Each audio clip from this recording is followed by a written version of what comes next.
Quiz astrospatial numéro 16. Quel était l'objectif de l'astronome Charles Messier quand il a constitué son catalogue d'objets du ciel profond au XVIIe siècle? Réponse A, chercher des galaxies. Réponse B, chercher des comètes. Réponse C, chercher des planètes. Réponse D, chercher des étoiles. Je vous laisse quelques secondes pour réfléchir.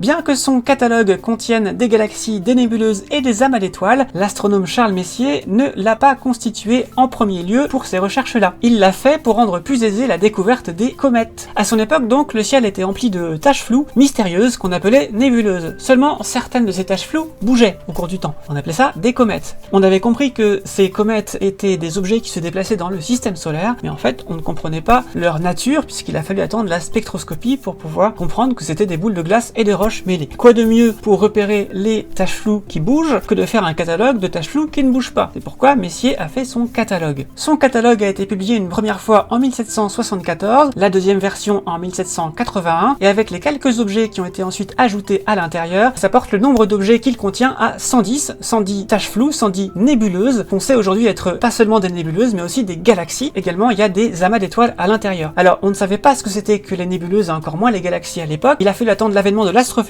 pour comprendre ce qu'étaient ces objets réellement. La période du passage de l'astronomie à l'astrophysique, c'est entre le XVIIe et le XIXe siècle. Ça a été marqué par les découvertes d'Isaac Newton sur la gravité et les lois fondamentales de la dynamique, et les découvertes de Joseph Fraunhofer et William Hyde Wollaston, la spectroscopie et ce qu'elle permettait en termes d'accession à la composition des objets et donc leur nature. Et c'est au cours du XIXe siècle qu'on a commencé à pointer des spectroscopes vers les nébuleuses et les galaxies pour comprendre ce que c'était réellement. Par la suite de Charles Messier, d'autres astronomes, dont Caroline Herschel et son frère William Herschel, celui qui a découvert la planète Uranus, ont continué à accumuler des observations de nébuleuses. Caroline Herschel, à elle seule, en a répertorié 500, et en 1888, avec ses travaux et ceux d'autres astronomes, le New General Catalogue était publié, le NGC, et aujourd'hui ce catalogue contient 7840 galaxies, nébuleuses diffuses, nébuleuses planétaires, rémanents de supernovas, amas globulaires et amas ouverts d'étoiles. Il a fallu attendre les années 1920 pour que Edwin Hubble, aidé des travaux de Henrietta Swan-Leavitt, découvre qu'en fait les nébuleuses de forme spirale étaient en fait des galaxies semblables à la Voie lactée mais extérieures à celle-ci,